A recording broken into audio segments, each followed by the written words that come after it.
Okay, so AI, right. It's everywhere you look these days, all over the news and such.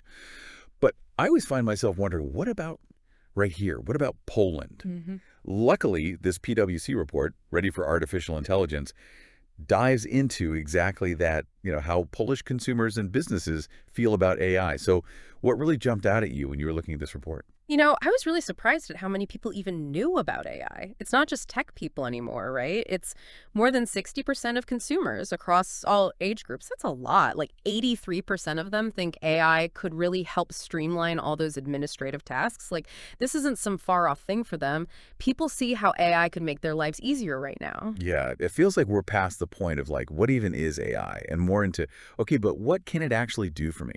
You know what really caught my eye? That part about virtual try-on shopping. Like, I am terrible with sizes online, so that alone has me paying attention. But I mean, the report doesn't just focus on the positives, right? I'm sure some people are a little unsure about letting AI pick out clothes, for example. For sure, for sure. The report brings up some really valid concerns. Privacy is a big one, right? Data leaks, misuse, all of that. People are worried, and for good reason. But here's the thing. Over 80% of people admitted to using, get this, generative AI at work, even if it's against their company's policy. Oh, wow. Yeah, it's really interesting. It shows this kind of push and pull. People are cautious, but they're also really drawn to the benefits AI can offer, even if the rules, haven't quite caught up yet. It's like sneaking a cookie before dinner, even when you know you shouldn't. Speaking of cookies, or appetites, I guess, it sounds like Polish businesses are really ready to take a bite out of AI, but are they taking on more than they can handle? I love that analogy. And yeah, the report actually says 75% of Polish companies have incorporated AI in some way, which on the surface, that sounds really impressive, right? But when you dig a little deeper, it seems like a lot of them are just testing the waters, experimenting, but not fully committing. Only 55% actually have a solid AI strategy. So it's less we're all in Mm. and more like let's just try a little bit of this and see what happens. So what does that mean for them in the long run? Is just showing up enough in the age of AI? That is the million-dollar question. And the report is pretty clear on this one.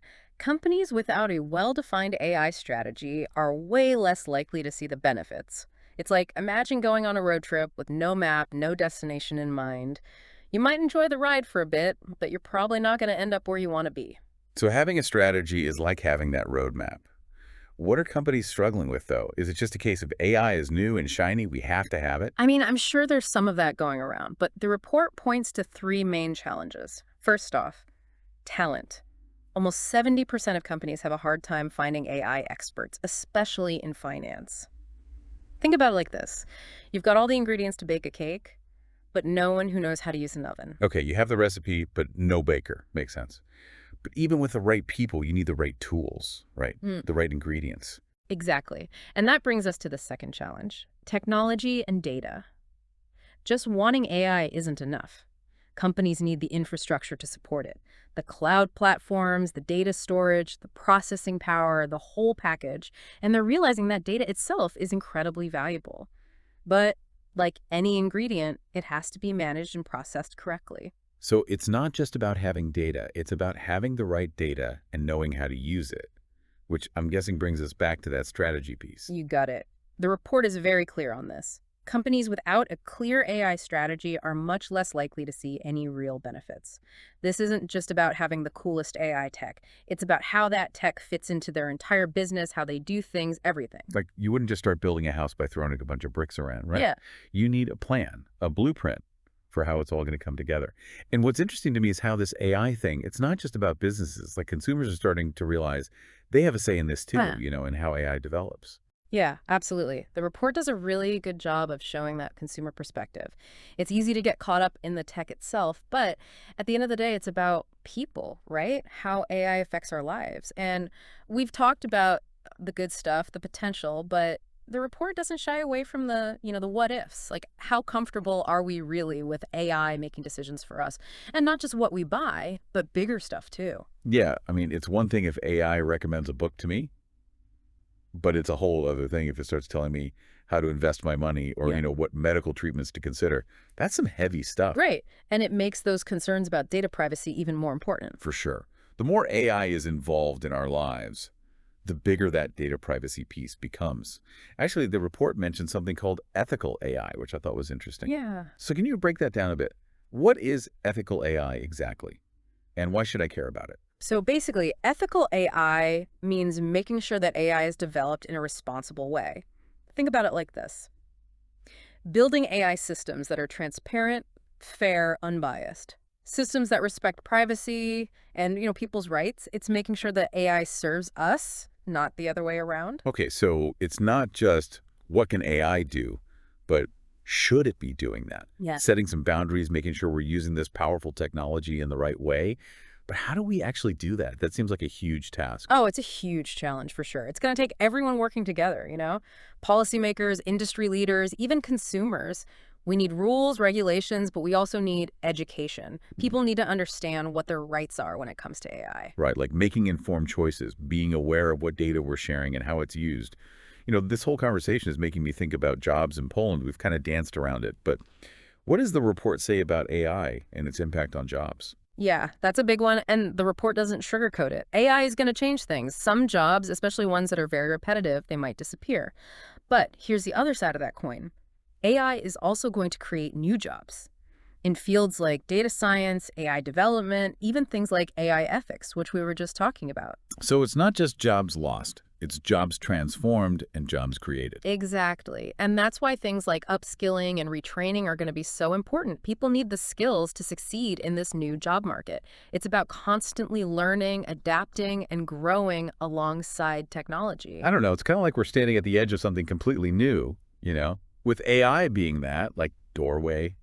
It's exciting, but I'd be lying if I said it wasn't a little bit, I don't know, unnerving too, right? For sure, for sure. And I think this report does a great job of showing both sides of that. Like, it's honest about the challenges, the need to be careful, ethical, all of that. Those real concerns about jobs, about privacy, it's all there.